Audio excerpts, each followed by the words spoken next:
Well, first of all, I should probably say the couple who are the missionaries in Wales are Ryan and Angela McCullough. And they invited this team of us from True Hope to come and work with them in the country. And one of the questions that you're all are probably asking is, why would we go to Wales? It's not a third world country, but Wales is a country that needs a lot of help. It's a dark country spiritually. There's a lot of satanic worship, a lot of New Age philosophies, and the churches are struggling. And so Ryan and Angela have this ministry where they are helping to revive churches in Wales. And that was primarily what our team did. We came alongside Ryan and Angela, and they had different projects for us to do to help further the ministry of the church in Wales. Well, the first Sunday we were there, we went to this church called Revive. It was an exciting church.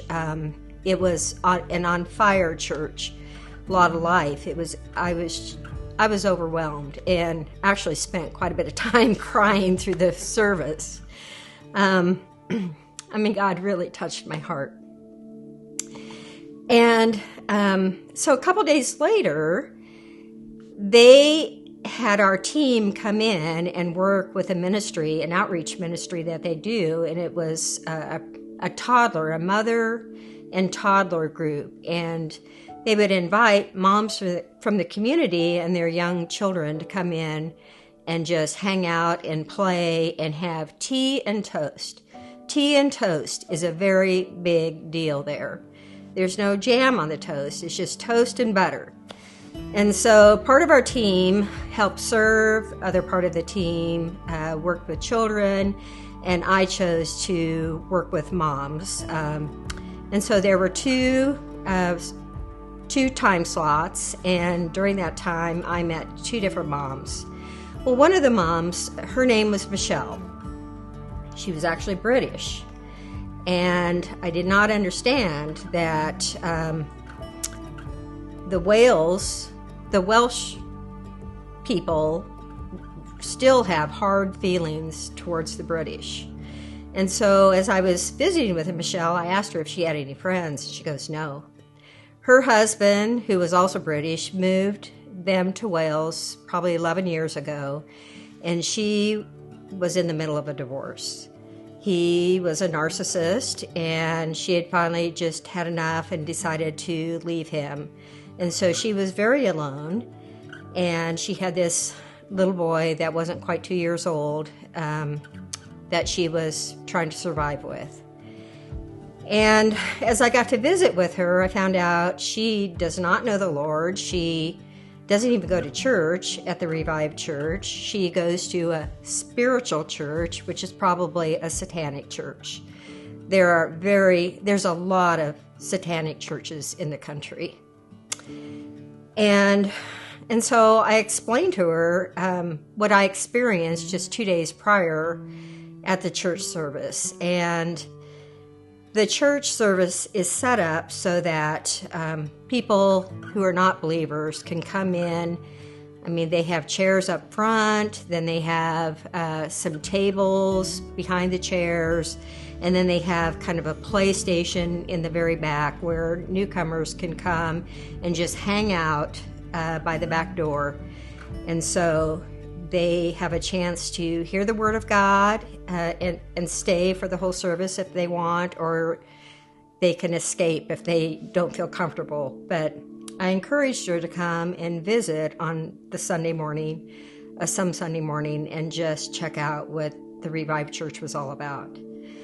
So I also encouraged her, as I got to know her story, I found out she was also estranged from her family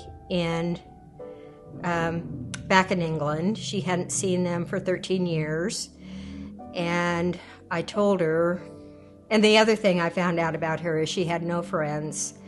And so I told her, as our time was wrapping up, that I would pray for her. First of all, I was praying for her salvation. Secondly, I was praying that she would reconnect with her family. And thirdly, I was praying that she would find a best friend. And hopefully it would be a Welsh woman who would come alongside her.